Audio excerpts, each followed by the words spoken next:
రామాయణ అరణ్యకాండ 72 సర్గ.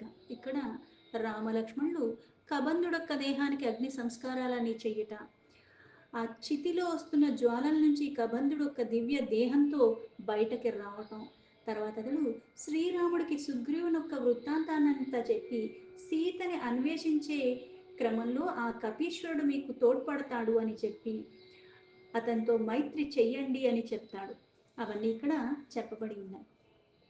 ఏవముక్త్వా తు తౌ వీరో కబంధేన నరేశ్వర గిరిప్రధరమాసాద్య పావకం విససర్చతుః. వీరులు నరశ్రేష్ఠులైన రామలక్ష్మణులు కబంధుడొక్క పలుకులు విన్నారు. ఎందుకంటే ఆ వృత్తాంత శాపం ఎలా వచ్చిందో, ఎందుకు ఇలాగా ఉంది ఆ శరీరం, ఇవన్నీ అక్కడ గిరి దగ్గరలో గల గోతి దగ్గరికి చేరి అతని శరీరానికి నిప్పంటించారు.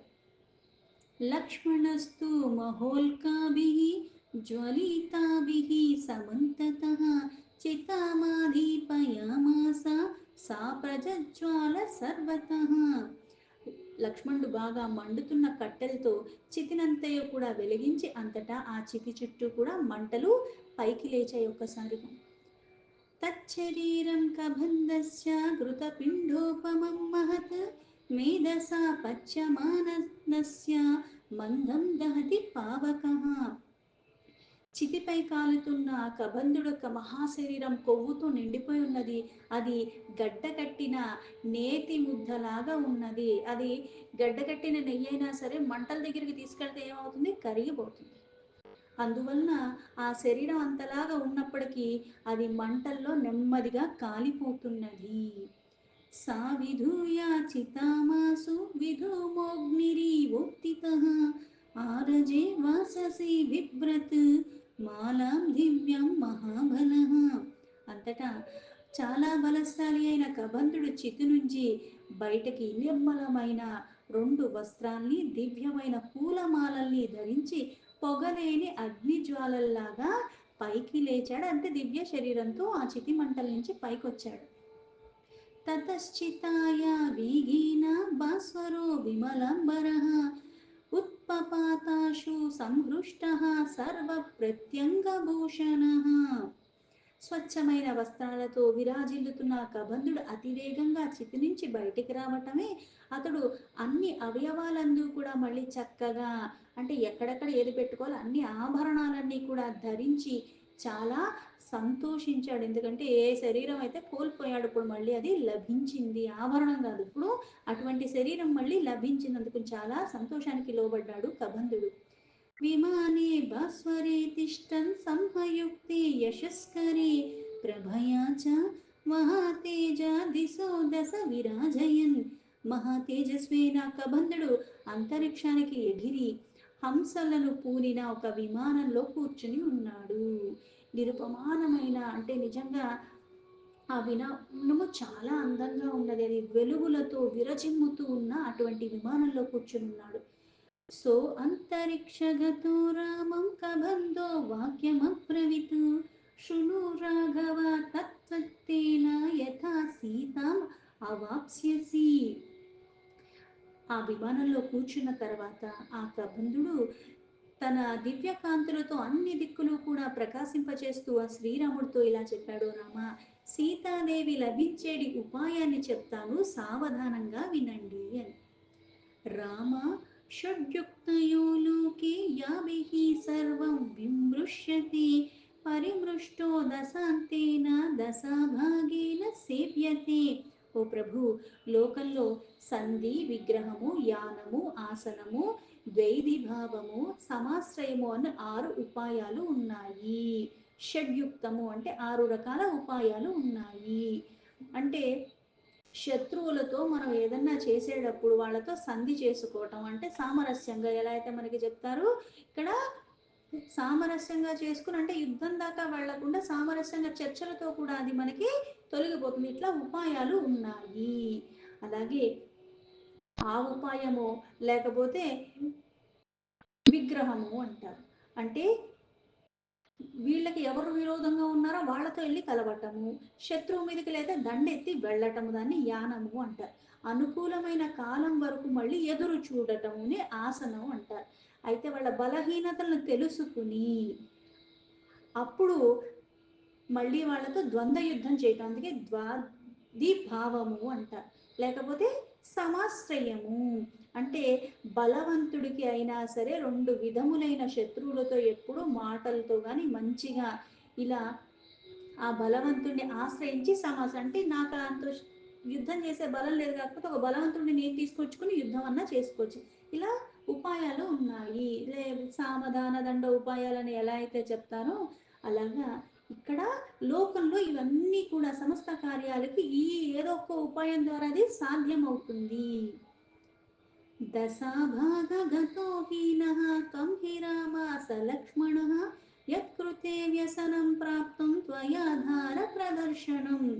ఇంకను దుర్దశల్లో కూడా అంటే చాలా కష్టకరమైన తాళంలో మనం ఉన్నప్పుడు అటువంటి స్థితిలో బయటపడే సమయంలో కూడా మరి ఒకరిని సేవించుతూ కూడా అంటే సేవించుట ద్వారా కూడా మనం అటువంటి వాటి నుంచి బయటపడచ్చు. అందుకే రామ, నీ భార్య ఎడమాటు వల్ల ప్రస్తుతం నీకు చాలా దుఃఖంలో ఉన్నావు, కృంగిపోయి ఉన్నావు, కావున మీరిద్దరూ కూడా ఇప్పుడు ఆపదల్లో చిక్కుబడి ఉన్నారు కనుక మీరు తక్కువ స్థాయిలో ఉన్నట్టే.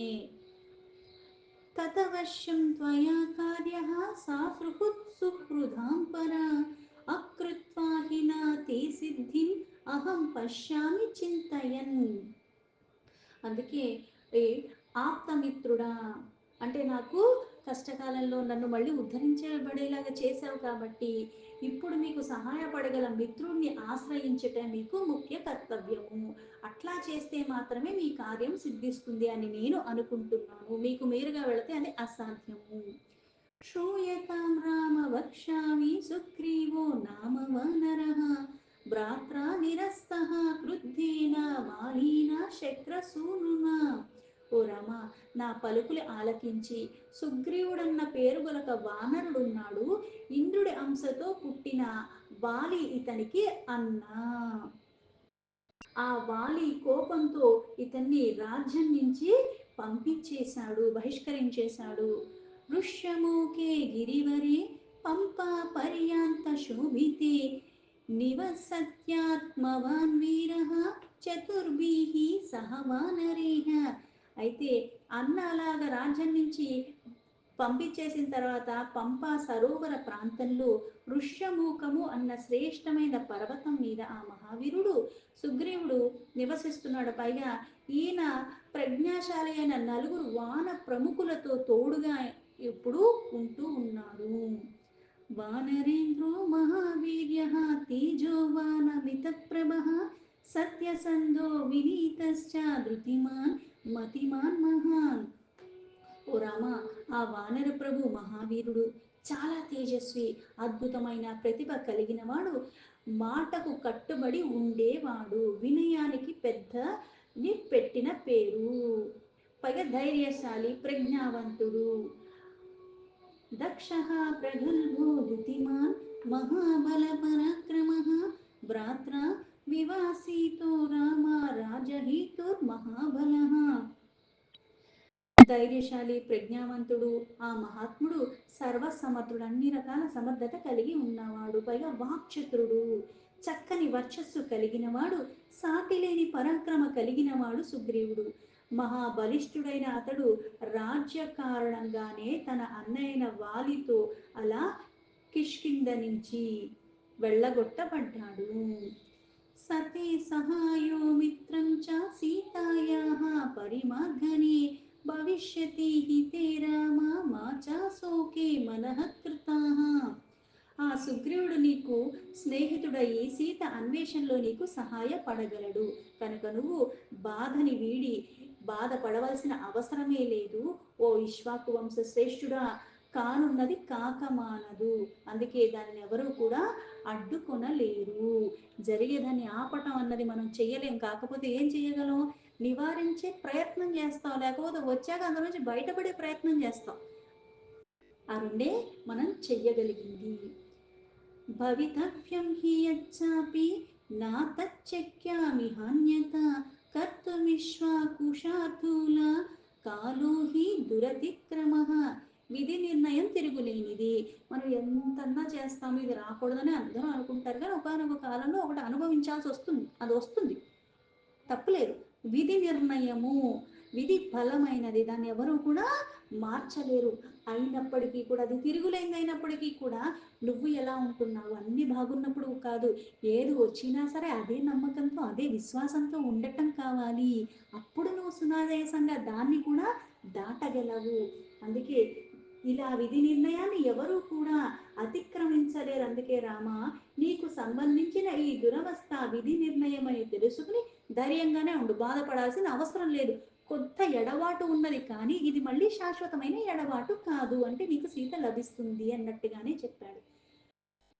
గచ్చ శీఘ్రమితో రామ సుగ్రీవం తం మహాబలం వయస్యంతం కురు క్షిప్రం ఇతో గత్వాద్య రాఘవ అద్రోహాయ సమాగమ్య దీప్యమాని విభావసో.